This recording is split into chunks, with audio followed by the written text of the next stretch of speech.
Good afternoon, Honorable Chair and members of the board, members of the public. My name is Roxanne Wilson. I'm the County Homeless Services Director. With me is Cindy Georger, and she's the main analyst that took lead on drafting the attached policies that's within your packet. So today we are asking for the board's consideration on a series of actions or a series of requests that would hopefully create a comprehensive package on how the county would respond to illegal homeless encampments. The first action is consider adopting an encampment resolution policy, which was included inside of your packet. And the purpose of this policy is really for us to create a comprehensive, deliberate, and compassionate approach to address encampments, specifically on county-owned property and in unincorporated public lands. There are certain principles and procedures that the county would adhere to when we are considering how we address specific encampments. I think what we're trying to do is create a systematic approach to help us determine which level of intervention is appropriate per encampment. And again, we are also looking at assessing the health and welfare and safety concerns for individuals that live within the encampment and also those who are living in surrounding areas. You may all recall that in 2018, the Ninth Circuit Court had ruled in Martin versus Boise that it was unconstitutional for local jurisdictions to criminalize homelessness, essentially, when there were no homeless shelters available or alternative places offered. However, in 2024, in the case of City of Grants Pass versus Johnson, this U.S. Supreme Court had essentially overturned Martin versus Boise, giving the authority to local jurisdictions for us to enforce when we needed to on individuals who are camping in public spaces. And almost immediately to follow, Governor Gavin Newsom had signed Executive Order N-124 that ordered state agencies to immediately address dangerous encampments on state rights-of-ways and also urged counties and cities to do the same.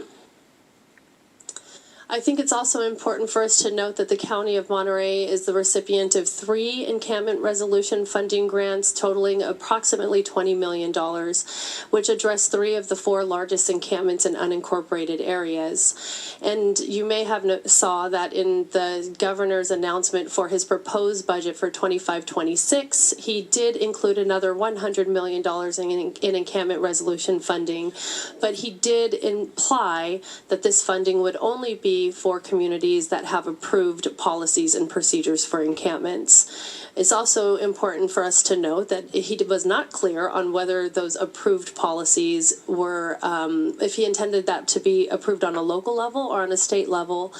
But the proposed policies that we have in front of you today are closely aligned with those of Caltrans, and we do believe that if the state did require them to approve the policies, that it would be approved because of the fact that we'd aligned them to Caltrans.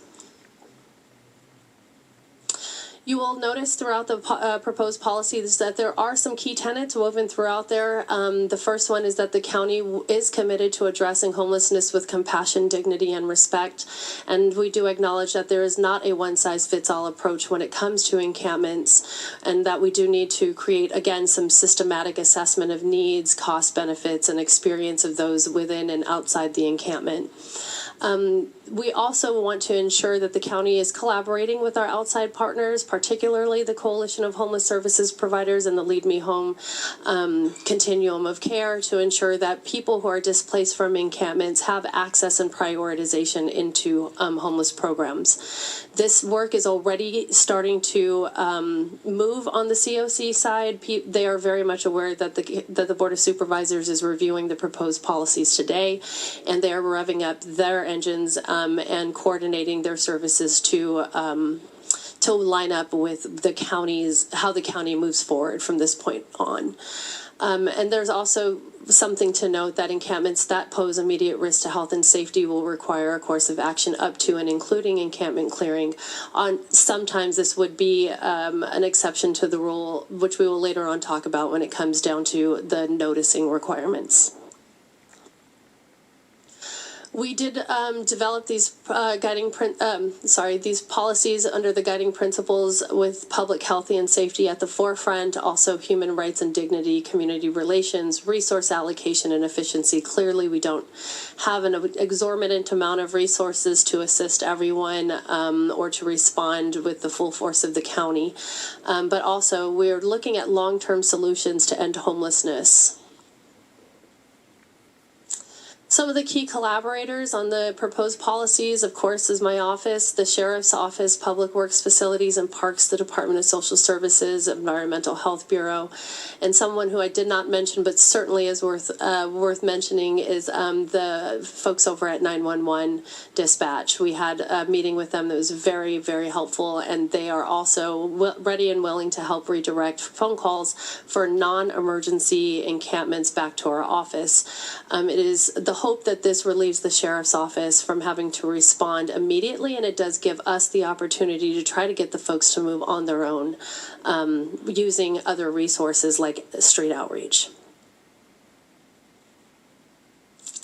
The major components that you'll see within the proposed policy is divided into identification and assessment. There is already an existing GIS-enabled form that is available in which our team now has access to and is monitoring closely. The local outreach team will be dispatched under the initial policy, and then of course we would create an encampment resolution team composed of different departments within the county, and sometimes we may need to include outside partners to help us with the encampment intervention. We are looking at 3 different interventions. Of course, outreach and service linkages should be included in almost every single one, absent an emergency situation. We do have voluntary cleanup and decontamination services and of course encampment closure when necessary. Storage is a big one. We are proposing 90 days of storage. We do that now, even though it's not technically a policy, so we're just trying to incorporate that into an actual policy at the county. There's 72 hours of notice, and also record keeping will now be housed at the County Administrative Office Homelessness Strategies and Initiatives team. The next thing we are asking the board to do is to consider adopting a resolution affirming the board's commitment to homelessness response policies and practices that are comprehensive, evidence-based, deliberate, compassionate, and effective. Inside of the board resolution, it really does just underline that we understand and acknowledge that this is a very complex situation. We do not have enough housing. We do not have enough shelter beds. But what we do have is compassion, and we are able to embed policies and procedures with evidence-based best practices, including Housing First, which is a California state law anyway, trauma-informed care, harm reduction strategies, etc. I think that the board resolution is an important factor. Santa Cruz County Board of Supervisors had just approved a very similar resolution. And this, because so many other agencies and entities look to the county for leadership when it comes to how we're going to address homelessness, this does just set the standard and the precedence that here in Monterey County, we are going to consider the human beings that are being impacted by homelessness, and we're going to do everything we can to get them back into housing in the most compassionate way we can. And then finally, we are asking the board to consider approving CAO De La Rosa or her designee to execute a Memorandum of Understanding for a 1-year term with Access Support Network to provide medicine loss prevention services during an encampment cleanup. During our investigations on how the county currently handles encampment cleanups, it was unveiled that we do not have the resources or the structures for us to store medication that was found during an encampment cleanup. I think it's important to note that most of the people who are experiencing homelessness are on Medi-Cal. This is taxpayers who are paying for those medications. And while we cannot store the medication, I think that we can do things to try to prevent those who are being impacted by encampment cleanups from losing them. So our office has engaged with Access Support Network and Central California Alliance on Health for us to determine what is the best strategy to ensure that individuals are not losing their medication, many of which is life-saving saving. And we were able to come up with a solution utilizing Access Support Network, which coincidentally is the county's regional street outreach provider. So this is just, oops, my apologies. This is just adding on to an agreement that we have with them and putting them in a position to where they could work directly with us and Access Support Network to ensure folks are not losing their medication. So again, our intention today is for us to prevent a comprehensive approach to how the county should address encampments.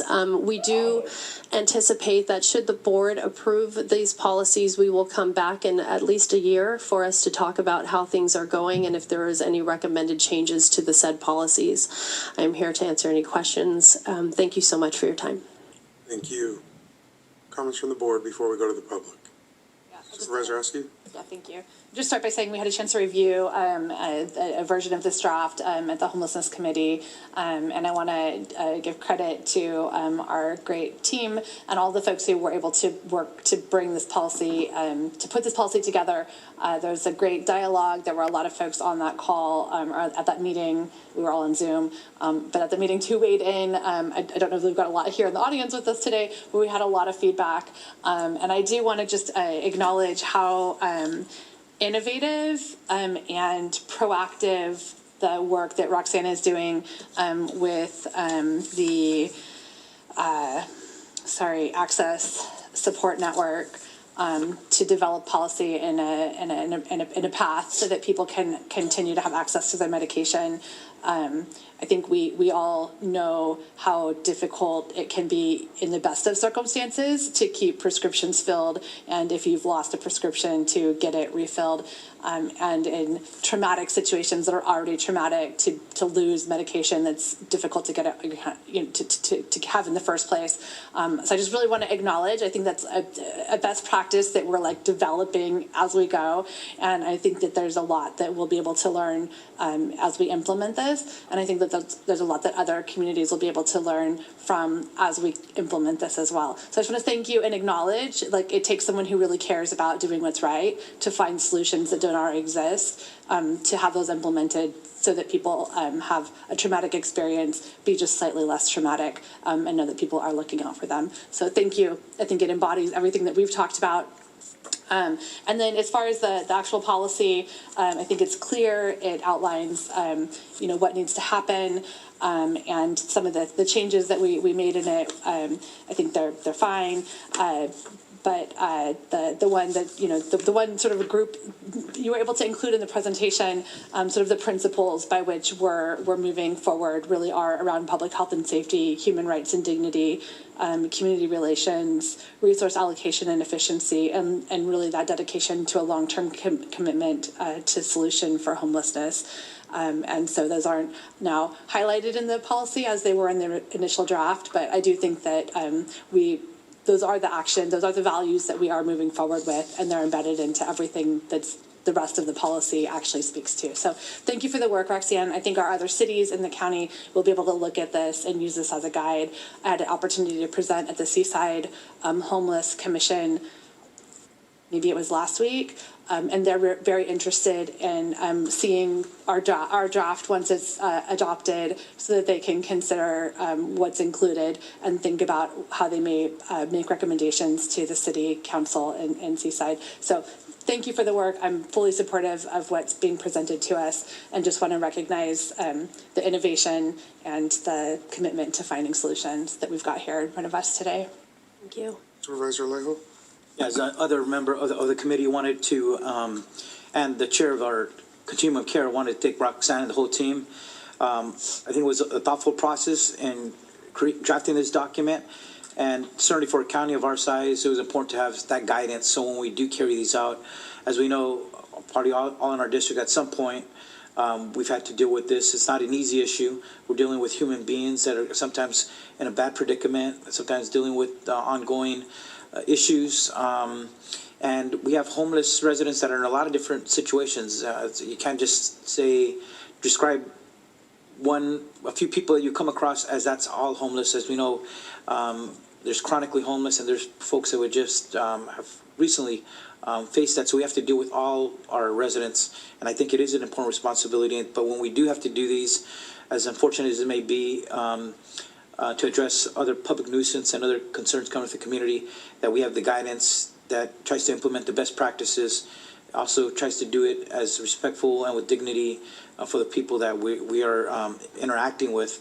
And I want to thank Roxanne. Also, some of my concerns that was expressed in the committee are reflected here. I'm good with that.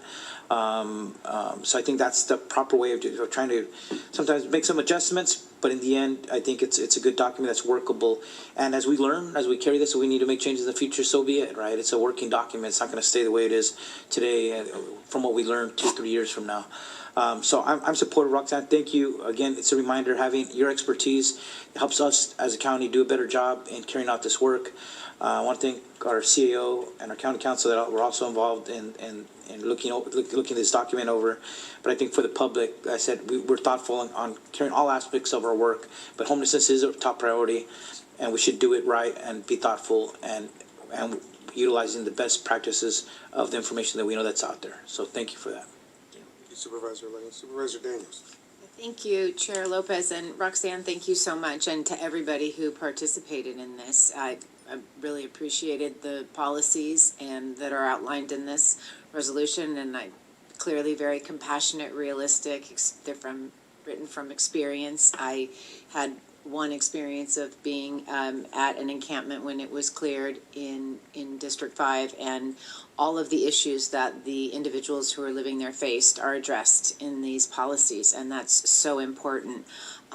You're also addressing the public health challenges, but also, public health issues, but also while recognizing the loss of your personal items and making every effort to ensure that folks have access to their personal items, as well as this MOU to make sure that folks can get medicine that truly is life-saving. So I support it all, and it's wonderful to come into a job and folks have already completed work like what you presented today. So thank you. Thank you. All right, let's go to the public, see if we have any input. Invite folks in the room first to come forward, and anybody else on Zoom to raise their hand via the reactions tab or *9 via landline. See no one in room, no hands via Zoom. We'll go ahead and close public comment, bring it back. I'll give you a little more of a charge here. I did save my comments for last. The projects in the Salinas Valley have stumbled, and in that we have had proliferation in certain encampments. And I don't want to get to a point where we have a conflict that puts us on any sort of a national news or any other sort of situation that might create more issues for our community. So I'm just hoping we can move as quickly as possible and prioritize the projects that I know are in the pipe and make this the year of Roxanne. And by that, I mean, let's put some housing on the map in a way. I know we've stumbled and not for our own lack of trying or our own efforts. I know what has led to that, but as we move forward here, it's time to bring some progress to the Salinas Valley on this issue. So I appreciate this document. I think it's good guidance. I know that it hasn't always been smooth sailing, but I appreciate your leadership in getting it to us. And as we look forward, I'm just hoping that, again, we see a lot of success in the Salinas Valley this year, given the willingness of our communities to be part of the solution and our success in drawing down dollars, sometimes more times than should happen, to complete some of these projects. But thank you, Roxanne. Thank you. Yeah, Supervisor Alejo. 2 points I forgot to. One was along your lines, because I just had communication with Roxanne about this yesterday, and Sonia, our CEO. Yes, I think Roxanne has been working really hard for some of the projects that were stalled and set back, trying to save at least a couple of those projects in King City and one in Salinas. Roxanne has been working hard with some other partners. I think that's important, but also important for all of us to understand that should be one of our goals when Roxanne presents, because some of the monies that we do get from HAP, it's used to run existing programs like our Share Center, Casa Noche Buena. We got to keep those operating, so they take a big chunk of that funding.